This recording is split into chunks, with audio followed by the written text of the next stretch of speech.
Graça e paz a todos. Amém.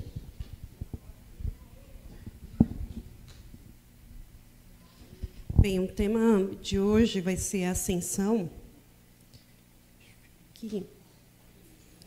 E aí, sejam bem-vindos a todos, né? É bom tê-los aqui. Obrigado pela confiança de todos vocês. Vou colocar o óculos que vai melhorar. E eu pediria a todos que nós fizéssemos aqueles pequenos grupos de 5 pessoas, tá? Eu vou ler aqui o desafio. Vocês terão 5 minutos para respondê-lo, tá bom? O desafio de hoje. Maurício é o seu colega de trabalho e está na faculdade. Ele é inteligente e temente a Deus. No horário do almoço, ele conta para você que, na noite anterior, em sala de aula, o professor diz: a religião faz com que as pessoas não encarem as causas de seus problemas, porque elas acreditam que um dia irão para um lugar sem problemas, mesmo sem ter certeza disso. Então, ele pergunta para você: como posso ter certeza da realidade dos céus? Como posso ter certeza de que um dia eu morarei com Jesus Cristo e todos os que creem em Cristo no lar celestial? Você tem 10 minutos para terminar o horário do almoço. Apresente um argumento bíblico. Então, dentro desses 10 minutos, você tem 5 minutos para pensar. Tá? Ok? Vou contar aqui. Então, agora nós vamos retornar. Como eu disse na aula passada, a gente prepara uma resposta padrão, tá bom?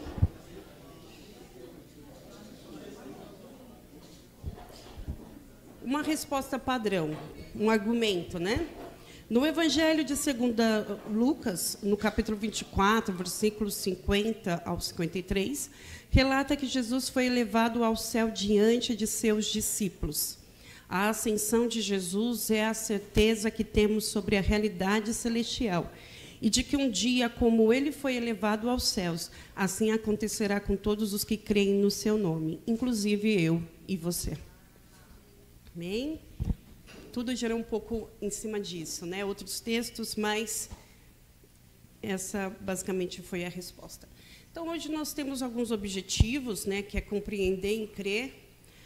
Nós temos 2 conceitos, o conceito da humilhação, né? E aí falaremos um pouco da encarnação e da exaltação, no qual nós falaremos sobre a ascensão.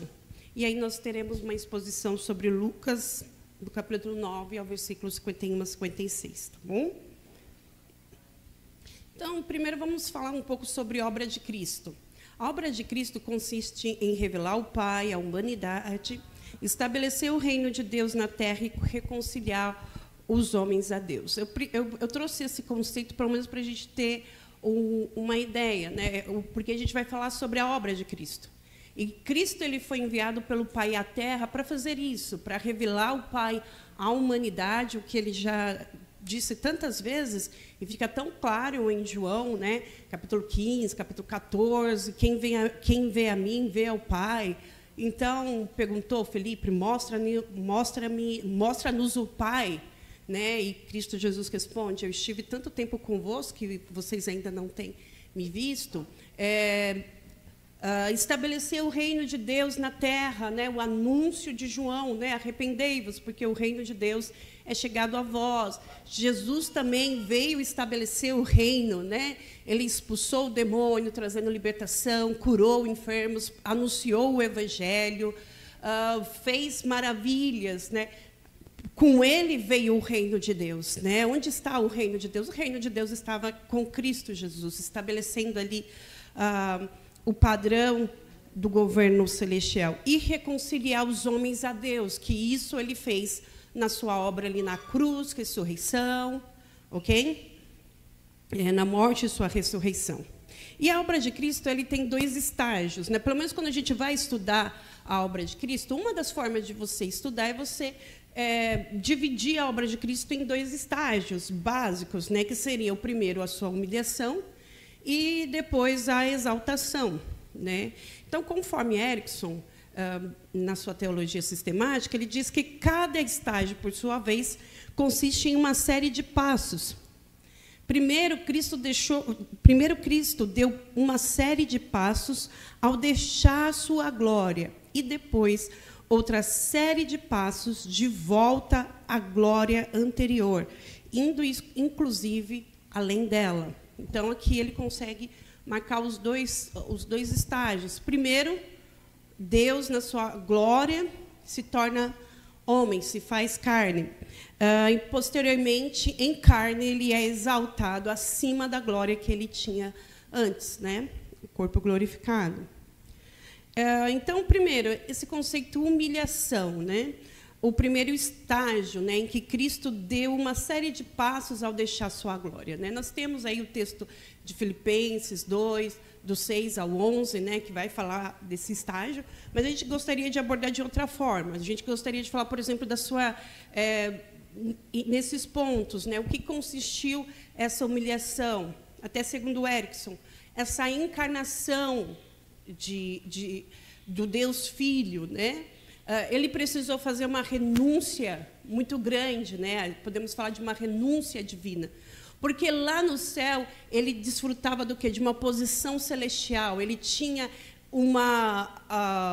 ele é igual a Deus, ele tem os mesmos poderes, os mesmos atributos de Deus, e na sua forma divina ele era adorado pelos anjos, né? Nós lembramos do capítulo 6 de Isaías, quando ele diz que as abas das suas vestes enchia o templo, e que serafins com 6 asas, 2 voavam, 2 tampavam o rosto e 2 tampavam os pés, e eles cantavam constantemente: Santo, Santo, Santo é o Senhor dos exércitos. Ali Isaías o vai chamar de Adonai, ou governador de todas as coisas. Ali Isaías vai dizer: eu estou vendo a glória de Deus e certamente eu irei morrer. Então, João, no capítulo 12, antes de entrar lá na questão da última ceia, vai dizer, e eles, a glória dele é essa glória que Isaías deu, né, uma pincelada para nós no capítulo 6. Então, ele era majestoso, ele é poderoso, ele é tremendo, sábio, a sabedoria, né, pleno. Nele todas as coisas foram criadas, não é assim que Colossenses vai cantar? Olha, nele todas as coisas foram criadas, e sem ele, disse João, nada do que existe se fez. Então, ele desfrutava de uma posição celestial. Além disso, essa questão da sua relação, a Trindade, ele tinha um acesso, dentro dessa questão, do Pai, sem mediação nenhuma, né? Desfrutava de um relacionamento sem mediação. Como diz aqui o Erickson, aquele que se entregou à pobreza era o príncipe mais exaltado, porque quando ele se encarna, ele deixa toda a sua glória, né? Alguém que tem as galáxias, que tem o universo, ele assume uma condição humana. E, claro, como diz o próprio Erickson, se ele habitasse no meio de uma família abastada, numa família real, mesmo assim a sua perda seria imensurável. Mas quando ele assume a condição humana, ele assume uma condição de servo, de submisso à lei. Ele vai ser um judeu, e não um judeu de classe nobre, aquele que te mantinha e que tinha algumas vantagens, quer seja de propriedades ou junto ao Roma. Ele vai nascer de uma família de marceneiros, carpinteiros. Vai nascer de uma menina de 14 anos. Ele vai ser membro de uma família normal. Não pobre no seu sentido de que ele não tinha recursos, mas sim uma família simples, uma família de trabalhadores. E ele vai se submeter à lei que ele mesmo ordenou e que ele mesmo é Senhor. E vai cumpri-la de forma cabal e maravilhosa no seu proceder, no seu ensinar e também em si mesmo, quando lá na cruz ele é sacerdote, mas também ele é a oferta de Deus em substituição a muitos pecadores, ou a todos os pecadores, ou ao pecado. E na sua posição celestial, ele não precisa, ele, quanto Adonai, ele agia livremente. Os três são iguais, né? Existem em uma essência só. Então, ele não precisava da mediação do Espírito ou da autorização do Pai para fazê-lo. Ele, como ele mesmo se revelou, ele é poderoso para perdoar pecados, ele é poderoso para fazer paralíticos andar, ele é poderoso para sustentar uma multidão. Mas tudo isso ele fazia na sua condição humana, mediado pelo Espírito, em submissão à vontade do Pai. Não é à toa que ele diz o quê? Eu tenho uma comida para comer. E qual é a minha comida? É fazer a vontade de Deus.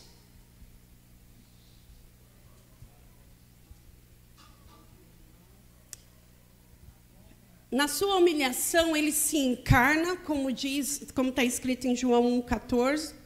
Como homem, ele vai estar debaixo do mesmo sofrimento, desse estado de maldição, de dor, de sofrimento, de rejeição, de estar submisso à vontade de outros, de sofrer injustiça. Por isso o seu sofrimento e a sua morte. Mas também o seu estágio mais alto, que humilhação a gente desce, né? Então, o seu estágio mais baixo, nesse sentido de humilhação, seria a sua morte e, posteriormente, o sepultamento. O Deus eterno se sujeitou, se submeteu em favor dos homens, cumprindo a vontade do Pai, ao estágio mais humilhante da humanidade, que nós sabemos que, sim, é a morte, é, sim, ser sepultado, é, sim, o fim da sua história aqui na Terra. E tem uma música que foi escrita em 1984, que ela é bela porque ela traduz um pouco, né, em poesias, essa encarnação, né, que é Maria, tu sabias que o teu bebê é o Criador do céu e da terra? E ao beijar o teu filhinho, beijava o próprio Deus. Maria, tu sabias? A criança que seguras é o grande eu sou, que é a última frase da música, né? Mas é uma beleza essa música escrita por um Mark Lowry, sei lá, e traduz isso, né? Quando no começo ele diz, Maria, tu sabias que o bebê que tu carregas, ou o bebê que está no teu colo, ele andava com os anjos? Então, você pensar que o Adonai, aquele que enche tudo, se transformou num bebezinho inofensivo na mão de uma mulher.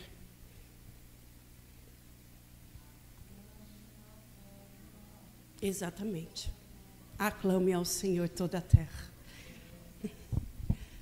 E nós vamos para o nosso texto, Lucas 9, 51 ao 56.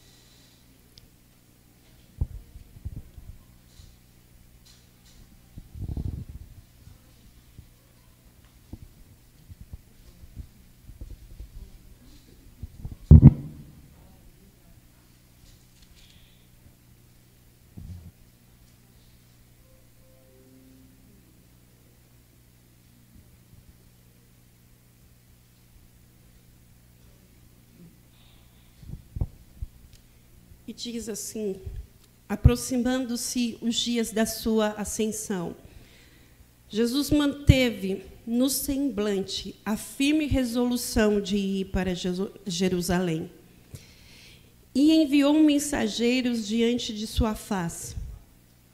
Indo eles, entraram no povoado de samaritanos para lhe fazer os preparativos, mas não o receberam, porque o aspecto dele era de quem decisivamente prossegue para Jerusalém.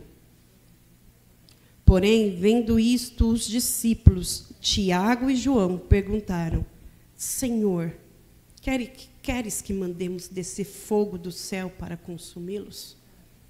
Porém, voltando-se, os repreendeu e seguiram para outro povoado. Bem, quem escreve isso é Lucas, né? Quem tem Bíblia de estudo geralmente conta lá quem é o escritor, é até bom ler. E Lucas, ele era um médico, e Paulo chama o médico amado, né? A origem dele é grega. De todos os escritores da Bíblia Sagrada, ele é o único grego, né? Porque Marcos tem ali uma relação com o povo judeu pela linhagem materna, mas Lucas, ele é o único grego, ele é o único que não tem que não tem na sua ascendência ancestrais que fossem do povo judeu. E aí, como ele morreu aos 84 anos, nunca teve filhos, e foi um cooperador na equipe de Paulo. Ele é o escritor do livro de Lucas, o Evangelho de Lucas e Atos, né? E como nós temos evidências de que foi ele mesmo que escreveu, nós temos o cânon muratoriano, que traz uma lista dos livros que naquele tempo, e também posteriormente, mas naquele momento era reconhecido como os livros inspirados pelo Espírito Santo. Você tem até um herege, Marcion, que reconhecia somente o Evangelho de Lucas como um evangelho verdadeiro. Você tem o prólogo anti-marciano, né, que foi uma resposta. Você tem ainda os pais da igreja, Irineu, Clemente de Alexandrias, Papias e Tertuliano, confirmando, testemunhando que que Lucas foi o escritor deste evangelho.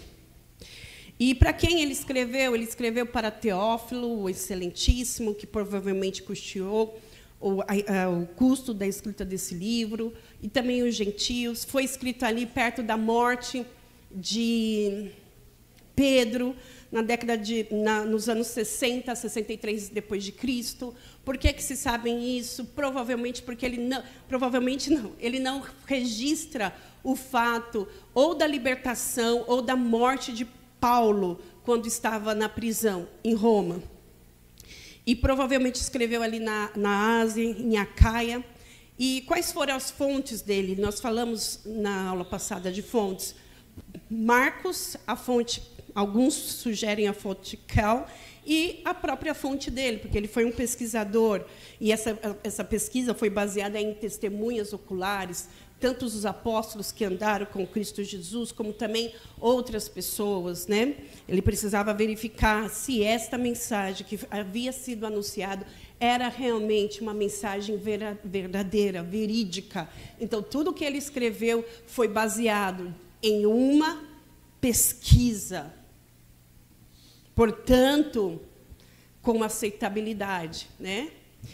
E qual era o propósito que ele escreveu esse livro?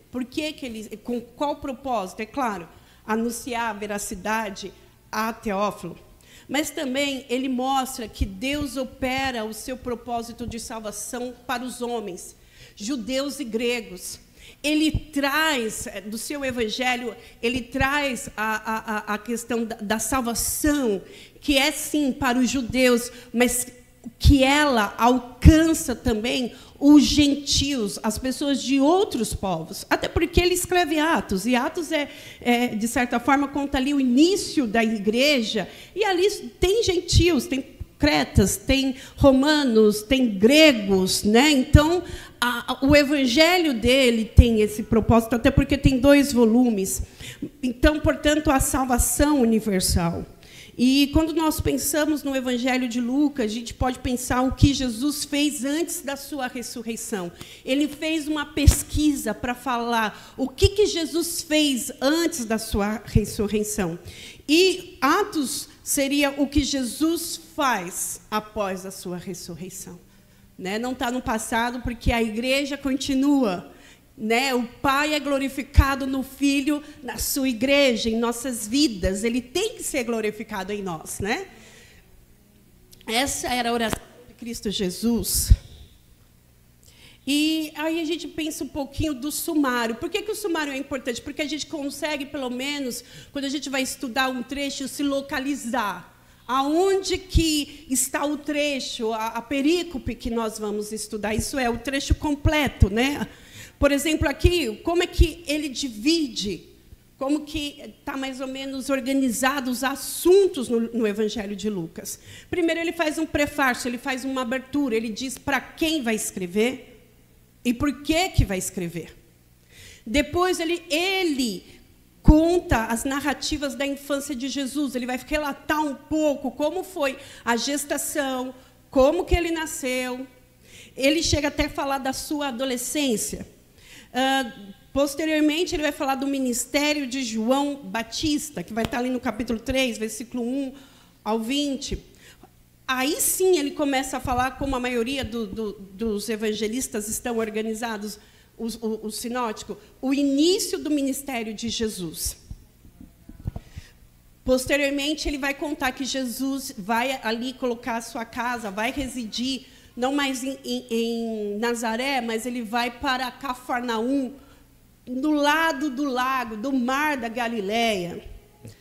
E, posteriormente, aí sim entra aquilo que nos interessa hoje falar, que é a viagem dele da Galileia para Jerusalém. E isso é muito interessante, por quê? Porque o evangelho, dos sinóticos, o Mateus e o Marcos contam essa viagem em 2 versículos. E o Senhor Jesus sai da Galileia, vai pelo caminho além do Jordão e chega em Jerusalém. Esse é o relato deles. Nenhum deles vai dar atenção ao que aconteceu durante essa viagem. Pelo relato, parece que não aconteceu nada de importante. Eles andaram e chegaram e pronto, e acabou. Mas Lucas, na sua pesquisa, ele vai encontrar o que, no mundo acadêmico, nós diríamos um achado. Porque ninguém ainda havia tratado desse assunto. Da viagem de Jesus, a última viagem de Jesus, partindo da Galileia para Jerusalém.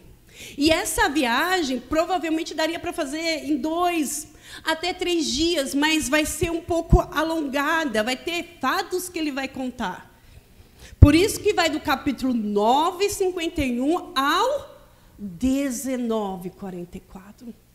Então, que os outros fizeram um resumo. Esses sim fizeram um resumo. 2 versículos. Ele vai tratar com mais detalhes. Posteriormente, Jesus em Jerusalém, que é a entrada triunfal, a crucificação, a ressurreição e a sua ascensão. Provavelmente, o único que escreveu a ascensão foi Lucas. Eu sei que vocês vão ver Marcos, mas Marcos tem um detalhe, mas não vamos comentar agora. Mas Lucas, ele é o único que, com o próprio punho, relata sobre a ascensão de Jesus. Né? Parece que o rolo estava terminando e ele apressadamente, sabe, quem corrige trabalho, vai falar, olha, o aluno aqui estava cansado, ou já estava querendo terminar o assunto, ali ficam as marcas de Lucas, porque o rolo já estava terminando. Para quê? Porque ele precisava do volume 2, o volume 2 começa como? A ascensão de Jesus. E aí começa o nosso texto, aproximando-se os dias da sua ascensão. Provavelmente essa é a frase, por exemplo, quando a gente vai pensar numa narrativa, a gente pensa no cenário, a gente pensa nos personagens, a gente pensa no local e nos fatos, qual é o ponto clímax. Essa frase é o que vai nortear toda essa viagem. Que está dizendo, olha, aproximando-se os dias dele ser elevado ao céu, ou a sua morte também, considerada nisso, ele faz o quê? Ele parte para Jerusalém. Né? João vai descrever o quê? Que Jesus estava na Galileia e que em Jerusalém os fariseus, os religiosos da fé, os religiosos já queriam matar Jesus. Portanto, Jesus voltou de novo para a Galileia e ficava ali. Preferiu ficar ali, evitando esse confronto com os fariseus ou com os religiosos, porque tem os saduceus, tem os outros. Porque eles queriam matar. E aí estava chegando a festa dos tabernáculos, que eles comemoram até hoje. E os irmãos de Jesus falam para Jesus, olha, o senhor não vai descer? Não, você quer irmão, né? Você não vai descer? Até porque os fatos importantes acontecem em Jerusalém. Você não vai se mostrar lá? Os textos mostram que a família de Jesus era incrédulo quanto à sua identidade messiânica. E Jesus responde para eles, não, eu não vou. Para vocês, qualquer tempo é tempo, então vá. Para vocês não tem diferença nenhuma. Mas para mim, eu tenho um tempo exato. E quando eles vão, João só relata isso, que Jesus decidiu ir para Jerusalém, mas foi em oculto. Lucas vai retratar essa situação dizendo, olha, aproximando-se. Essa ideia de um relógio, a ideia de que o tempo estava completando-se. A gente poderia dizer o tempo que se esgota. Lembra daquela contagem de relógio de areia, que eu não sei o nome? Né? Ampulheta. Que você vira, obrigada, e o tempo vai escorrendo. É a ideia de que você tem que fazer algo com pressa, porque o seu tempo vai esgotando, vai acabando. Cumpra a sua missão antes que o seu tempo acabe. Mas com Jesus foi diferente. A ideia não é de um tempo que se esgota. Aí viria na mente talvez a ideia de um processamento de sistema. Sabe quando a gente tem que instalar algo no computador? Ou quando, agora ele é rápido, mas antigamente você tinha que esperar o processo. Não é tempo que se esgota, é tempo que se completa. A ideia de Jesus não é um mártir que perde a sua vida, que se esgota na sua existência, mas é alguém que se completa. A sua vida completa o tempo que lhe era determinado e a sua obra se faz plenamente nele. Então é diferente. Por isso essa ideia desse relógio com essa água que vai subindo, completa-se. Então ele parte para onde? Para Jerusalém. Provavelmente Jerusalém era assim naquela época. Né? Jerusalém hoje ainda é uma das cidades mais importantes do mundo. Por quê? Pela sua beleza? Não. Pela paisagem? Não. Ela é a cidade mais importante para as 3 maiores religiões do mundo.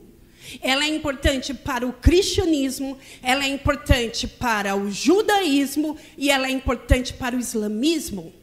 Cada um por seus motivos. Nós porque cremos que ali o Senhor Jesus foi crucificado, ali há um símbolo muito importante quanto à história da redenção, quanto à história ainda do que há por vir. Lá a gente sabe que não é chegando lá que a gente vai ser mais santificado, mas a gente sabe que aquele espaço geográfico tem um papel muito importante na história da humanidade. Os judeus, porque aquela cidade é sagrada para eles. Davi vai instituir aquela cidade como uma cidade, como o centro político mas também um centro religioso. Né? Os judeus iam para lá, para quê? Para celebrar as festas, tabernáculo. Depois, dedicação, Hanukkah, agora esqueci o nome. E, posteriormente, Páscoa. Era uma cidade que cabia 40 mil pessoas. No período de festa, ou da Páscoa, se estima que iam para lá mais de 200 mil judeus. Seria o estádio do Corinthians, que eu acho que ainda eles não fizeram a reforma, ainda só cabe 40 mil corintianos lá dentro, né?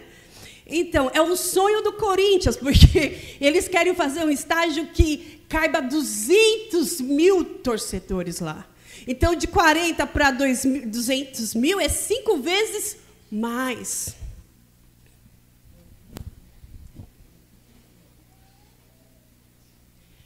Só que nesse texto aparece uma palavra que se repete constantemente. No hebraico é prosopon. Né? Prosopon. O texto diz que, é interessante porque João diz, olha, ele não foi logo de seguida. Ele aguardou. Os irmãos já tinham ido para a festa de tabernáculo. Depois ele decidiu ir.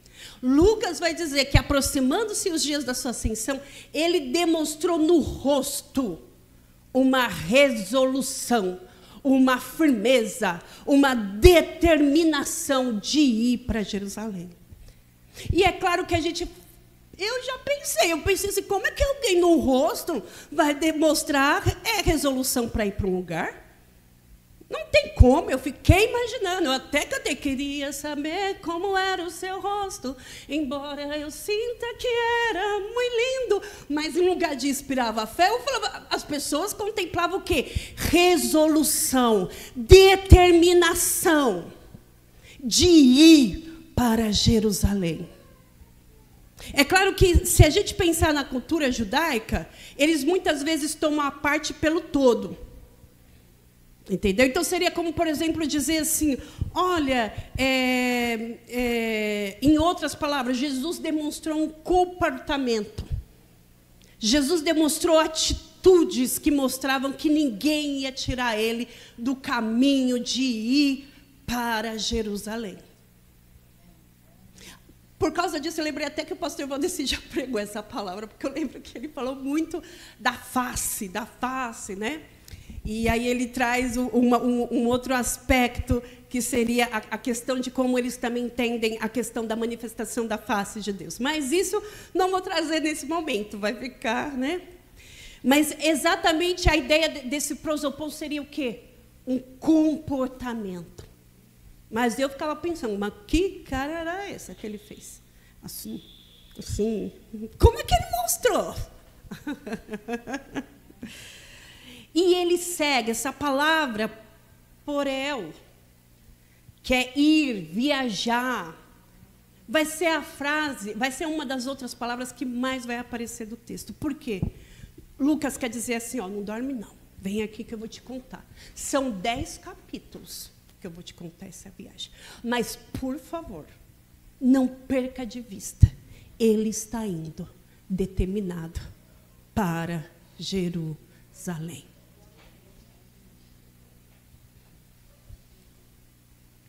E aí ele chega no Monte Gerizim, ali, ó, entre a cidade de Samaria e a cidade da mulher tão conhecida, Sicar.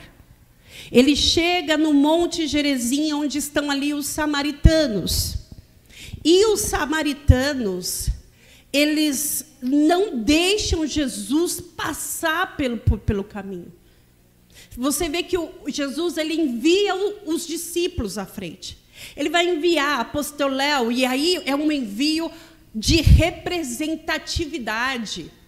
Os apóstolos são o quê? Representantes de Cristo, com autoridades para representar Cristo. Jesus aí envia eles com autoridade, mas eles ainda não são apóstolos, eles são apenas mensageiros. Mas Jesus os envia com autoridade, como mensageiro, para preparar, para fazer preparativos na região de Samaria? Ninguém explicou, mais ou menos. O que seriam esses preparativos? Provavelmente seria conversar com as pessoas e preparar residências onde a equipe de Jesus pudesse se instalar e passar ali 1 ou 2 dias. Mas por que eles não deixaram Jesus passar? Prosopon, a sua face, o seu rosto, determinante, resoluto de ir para Jerusalém. Eles tiveram um grande privilégio, né, de ver o seu rosto. E aí ele prossegue. Espera aí que eu já vou aqui. A questão é, quando isso acontece, tem ali Tiago e João. Tiago e João olham para aquela situação e dizem, opa, espera aí, a gente está com o Messias. Esse povo são judeus impuros, dizer, são israelitas impuros. Nem fazem parte da aliança. E eles vão proibir o mestre de passar? Não. Vamos lá, vamos conversar com o mestre. Mestre, que é isso, mestre? Envia aí. Envia fogo do céu e os consome. Destrói-os. Eu acho que aqui. Destrói-os. O texto que Lucas escreveu diz que Jesus apenas virou para ele e os repreendeu. E seguiu por outro caminho para Jerusalém. Provavelmente essa seja a visão que eles tiveram indo pelo outro caminho. Bonito, né? E aqui, falando das estradas, a estrada que Jesus queria transitar era a estrada central serrana, que é essa que está de azul aqui no mapa do Google, que seria um mapa que vai pelo meio dos montes. Né? Mas aí seria necessário passar por Jerusalém, ou por Samaria. Por causa desse incidente no Monte Gerizim, ele precisa retornar na estrada, né? Voltar ali para a região ali da Galileia, e ele vai pegar uma estrada muito conhecida e principal, que seria a grande estrada principal, alguns chamam de Via Marias, que é uma estrada que liga o Egito até a Babilônia. Ela corta todo o Mediterrâneo. E aí ele vai passar pela estrada, a estrada chamada do Vale do Rift do Jordão, porque ele vai passar pela região ali próximo do Jordão.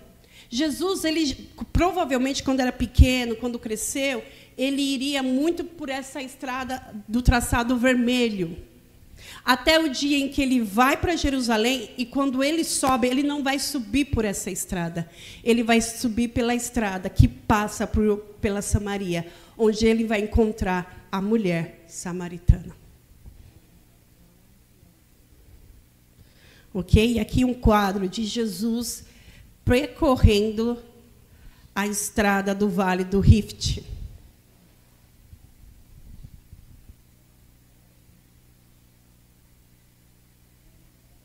Ok?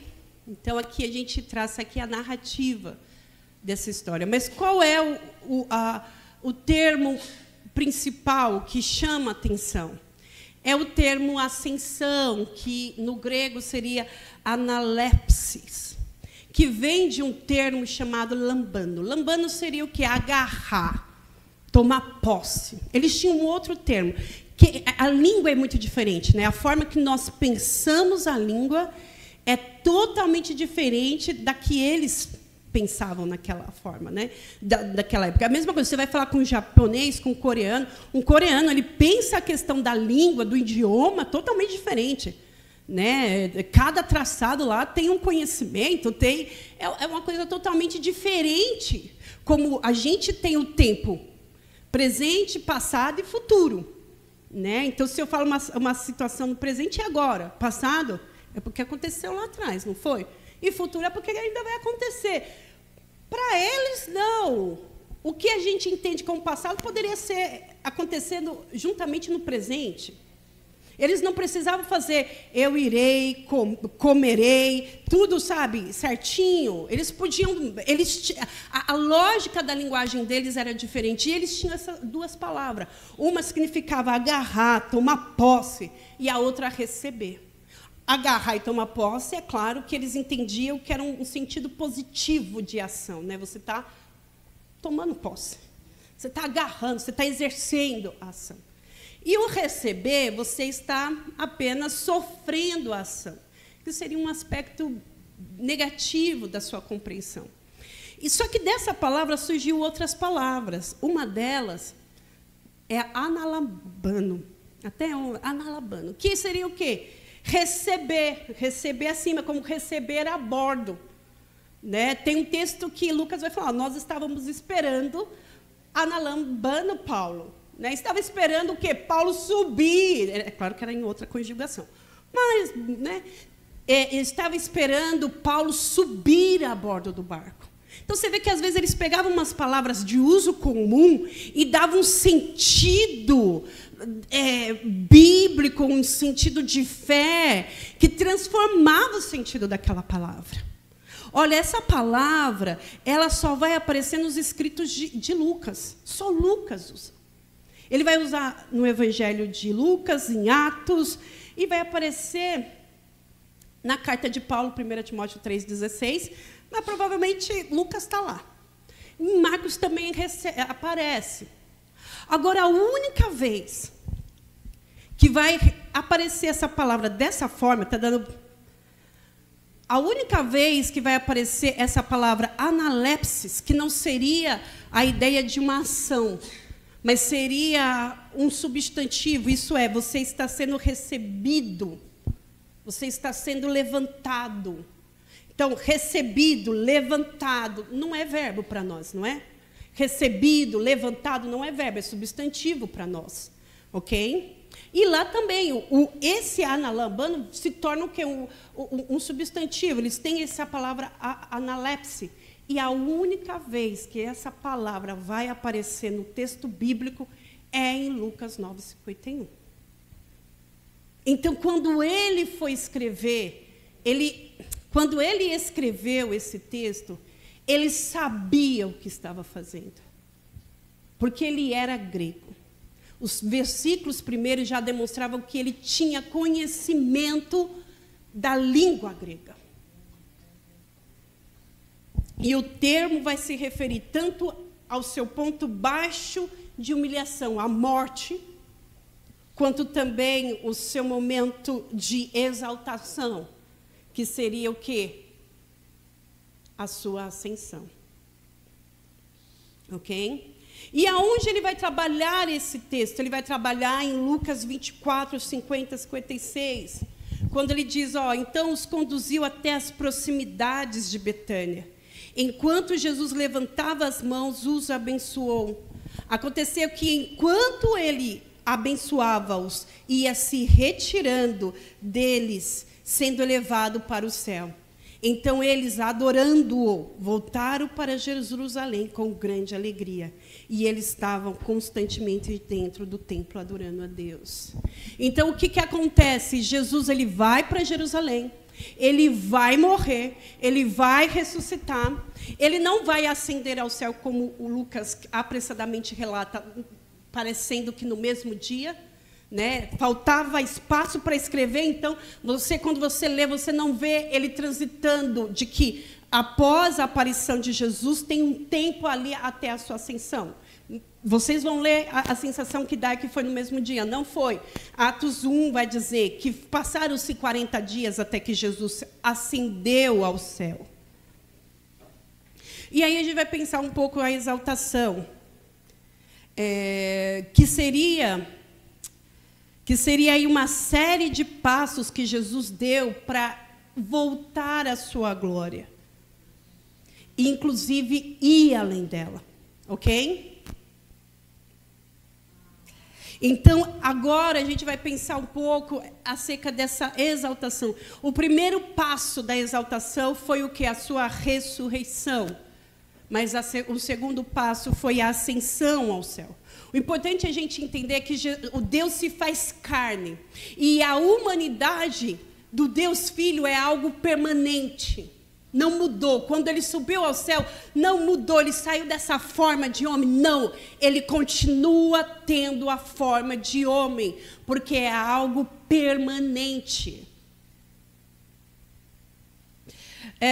Quanto homem, ele experimenta assim, a decepção, o desânimo, a aflição próprios de um ser plenamente humano. Então, a sua humanidade foi total. Ele sentiu sede. Ele sentiu cansaço, porque ele senta.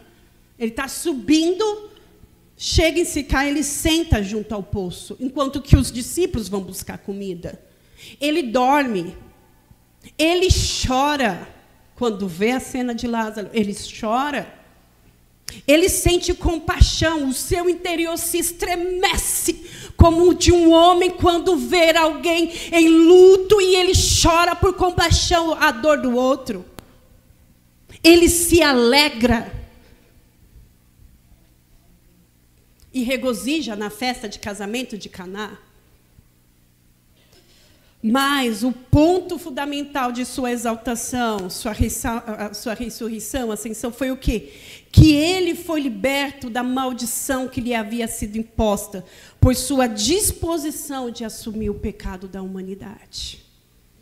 Jesus é muito interessante. Quando ele está sendo julgado, ele diz, Lucas vai dizer, olha, o Filho do Homem já está de pé à direita de Deus, ou assentado à direita de Deus.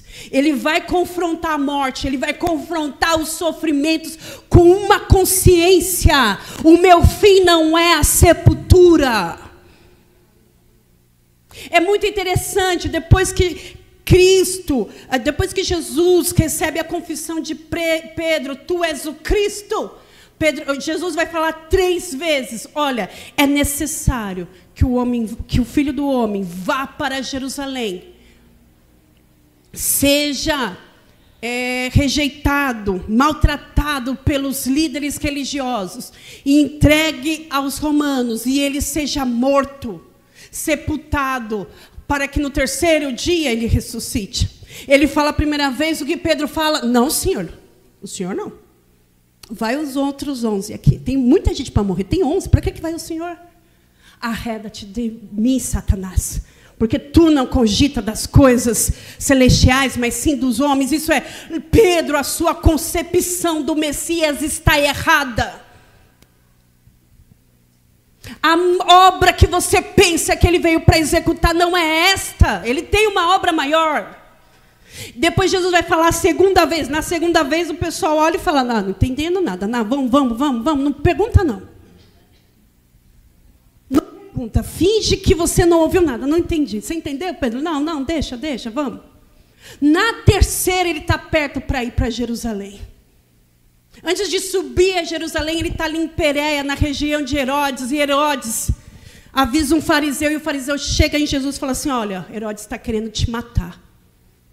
E Jesus diz, fala para aquela raposa que eu vou ficar aqui 3 dias a mais.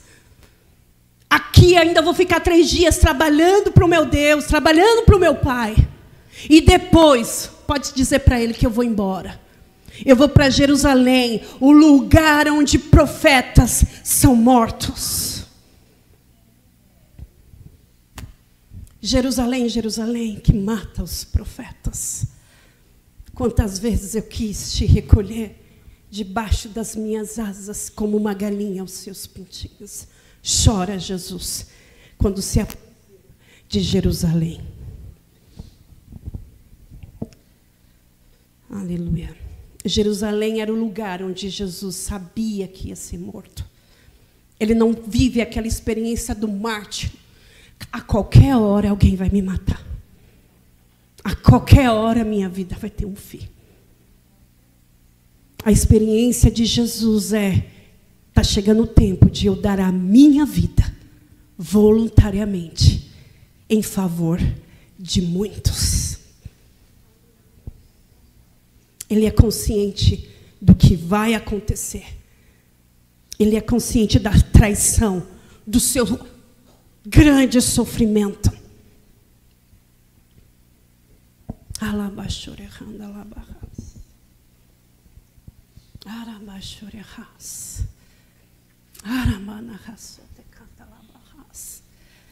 Aleluia, Jesus. Aleluia.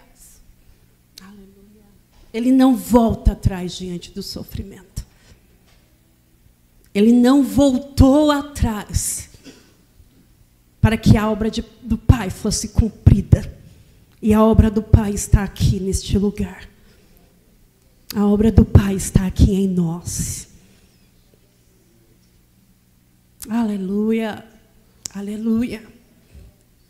Aleluia. Aleluia, Jesus. Glória, obrigada. Obrigado pela tua obra. Obrigado pelo teu sofrimento. Tem uma música que diz assim: Jesus olhou o sofrimento. Ele viu que ele teria que entrar no vale, no Rio do Jordão. Que ele teria que passar pelo vale da sombra e da morte. Mas a música, ela traz na sua poesia a ideia de que Jesus olha para o outro lado do rio e sabe que seguro ele vai chegar lá. Ele sabe que seguro, por causa que o Pai o prometeu, seguro ele vai chegar no outro lado. É por isso que ele é o nosso bom pastor. Para passar conosco, para nos conduzir no vale da sombra e da morte, quer seja nós enfrentando a morte, oh aleluia, Ele já abriu o caminho para nós passarmos, quer seja nós passando a dor da perda, Ele nos tira desse vale da sombra e da morte, e diz: ainda há um vale, ainda há um lugar de tranquilidade e descanso para você, não para no caminho. Ele anda conosco no vale da sombra e da morte, para a gente não ficar nele, mas para a gente atravessar.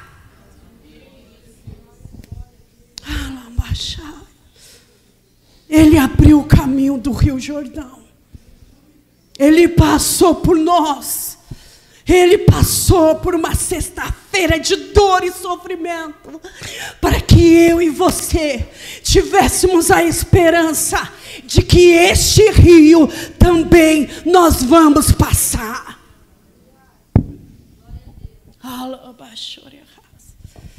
E esses são os 3 estágios da sua exaltação: ressurreição, ascensão e glorificação. Uma palavra que veio para mim nessa semana foi esperança. Esperança. Nós precisamos pedir a Deus: Senhor, aquece a esperança no nosso coração. É porque nós precisamos responder como é que é a esperança de um Deus que foi morto, de um Deus que ressuscitou, de um Deus que subiu ao céu. No nosso coração dialoga com a nossa realidade, dialoga com as coisas que estão acontecendo no mundo, que estão acontecendo nas nossas vidas. E que a gente pensa: Senhor, mas está difícil, está mesmo. Está difícil, parece que as dores vão aumentando, se não são nossas, são dos outros.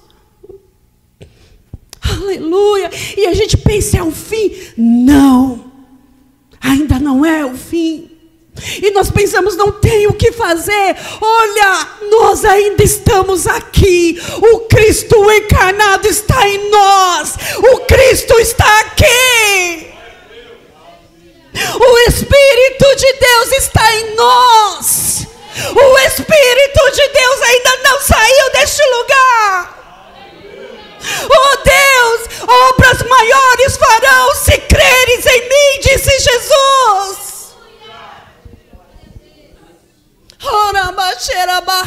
Há poder de Deus em nossas vidas. Há poder de Deus em nós.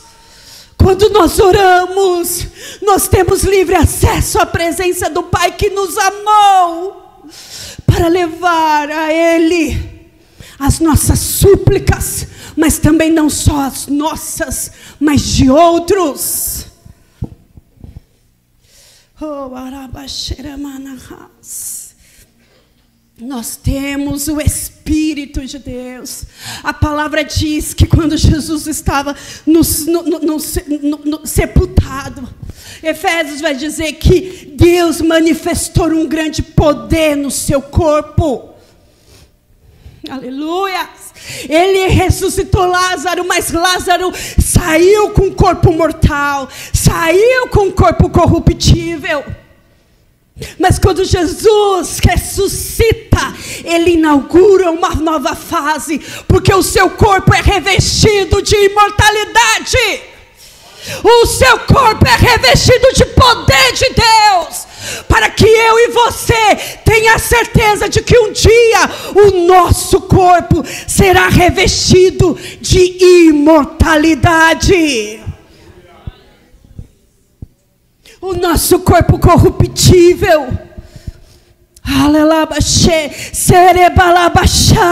será revestido de incorruptibilidade. Mas esse mesmo corpo, porque foi assim Jesus, o mesmo corpo,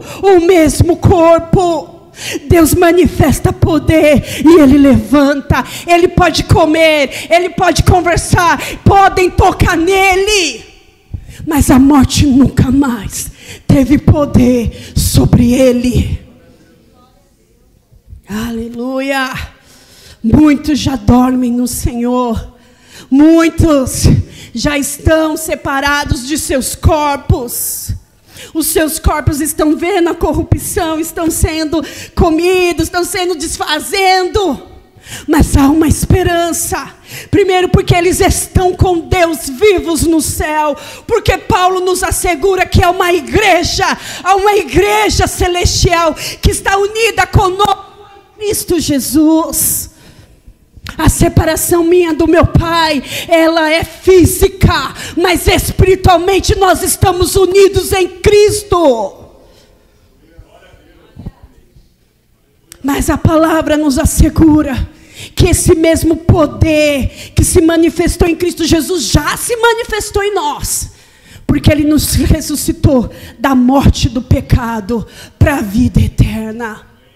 Mas um dia, aleluia, aleluia, o Senhor pedirá os corpos ao mares, Deus pedirá os corpos à terra, e não haverá morte, não haverá situação orgânica,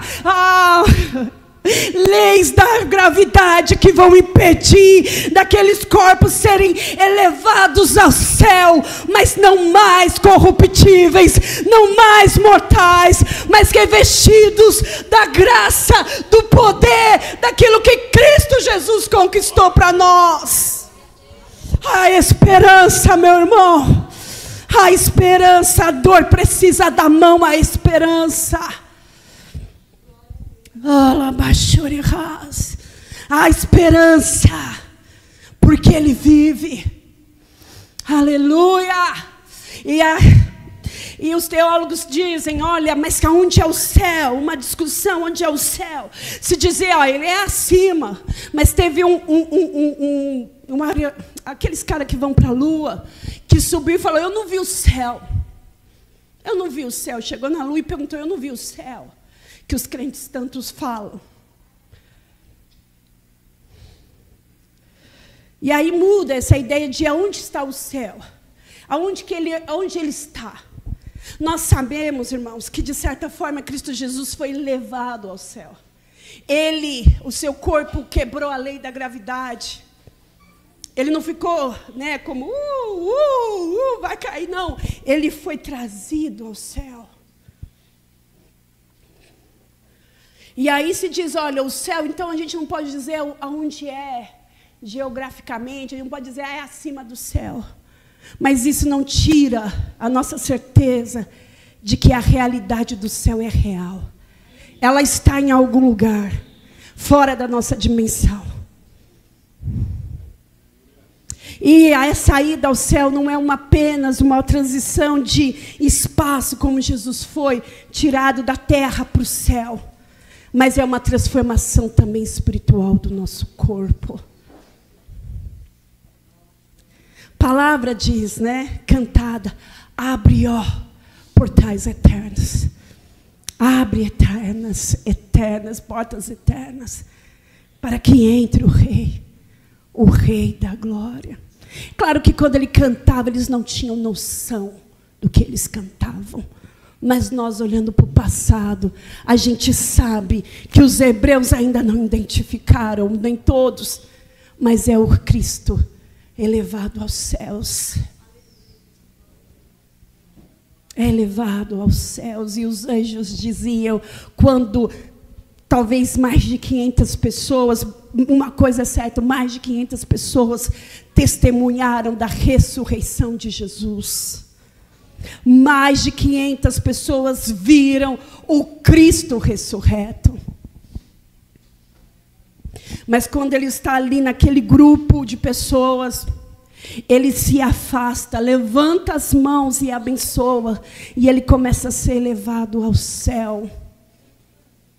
E é claro que a gente, quando a gente pede alguém, a gente olha para baixo, mas Cristo, ó, olha para o céu, olha para os céus. E aí vem aquelas nuvens e o escondem. E é claro que eu também ia ficar olhando, e acredito que você também ia ficar parado, olhando para o céu. Mas a vida dos apóstolos não terminaram ali. Olhando até que ele venha, não. Os anjos disseram, por que vocês estão parados? Por que vocês estão atônitos? Olhando para os céus. Olha, o mesmo Cristo que vocês viram subindo, esse mesmo Cristo voltará outra vez. Só que desta vez, nós já estaremos desfrutando dos aposentos que Jesus preparou para nós no lar celestial. Quer seja a gente atravessando esse Jordão, quer seja a gente sendo num piscar de olhos, transformados e habitando com Ele juntamente na glória. Aleluia. Então, as implicações, não sei se eu esqueci alguma coisa, mas eu acho que trouxe tudo. É aquele hino, né? Pregado aos gentios, crido pelos homens e recebido na glória. Ele foi recebido na glória. E lá na glória ele foi exaltado. Ele recebeu um nome que está sobre todo nome. Ele recebeu toda a autoridade e todo o poder, tanto nos céus como na terra. Ele é aquele que pode abrir os selos, porque tem autoridade para fazê-lo. A ascensão de Cristo prefigura a ascensão da igreja, isso é, nós cremos no arrebatamento da igreja, que vai acontecer antes da vinda de Cristo Jesus, manifesta aos homens, né? Nós cremos que ele vai arrebatar a sua igreja. Por isso nós cremos nisso, né? A ascensão de Cristo nos garante um lar no céu com Ele, a libertação de toda dor e sofrimento. Realmente, não haverá problemas. E toda dor e todo sofrimento, quando nós passarmos os portais eternos, vai ter outro significado. Uma coisa é sofrer na carne aqui. Uma coisa é você sofrer e você poder falar com as pessoas. Mas quando você atravessar os portais, que você contemplar o Cristo glorificado, que você contemplar aquilo que o Pai nos preparou, diz Paulo, tudo que ficou para trás ficará para trás. Vai ter outro sentido. Não vai nos dominar. O Senhor nos dará uma nova vida. Já tem nos dado. Mas as coisas, quando são atravessadas, elas recebem outro sentido, outro sabor. E foi João que diz, olha, o mestre nos levará para uma sala. Ele vai pegar um potinho com as nossas lágrimas, porque cada lágrima de um crente tem um valor. E ele vai retirar dos nossos olhos toda a marca, todo o sabor de dor e de perda. E a ascensão garante que Cristo voltará em glória para reger as nações, irmãos. A glorificação máxima do Senhor Jesus é quando Ele voltar para reger as nações, né? Este mesmo Jesus que dentre vós foi levado aos céus voltará da mesma forma como o viram subir. Senhor Deus, nós te louvamos, Pai, e te agradecemos pela palavra, Pai, que foi além da lição, Pai, que veio aos nossos corações nos trazendo ou nos provocando a esperança, Pai. Nos ajuda, Senhor. Traz ressignifica em nós a esperança da glória dos nossos corações, tanto para o momento atual, Pai, em que estamos vivendo, como também para o momento futuro, Senhor. Que nós venhamos crer na ascensão de Jesus, esse fato histórico de um homem, do único homem, porque só Jesus subiu aos céus, ressurreto. Mas, Pai, que anuncia um outro fato histórico, quando uma multidão, Pai, for levada para o céu, para encontrar com uma outra multidão, que aguarda, Pai, aguarda, Senhor, a tua vinda, Jesus. Maranata, Maranata hoje aqui conosco, e Maranata, vem, Senhor Jesus. Aleluias. Amém, irmãos.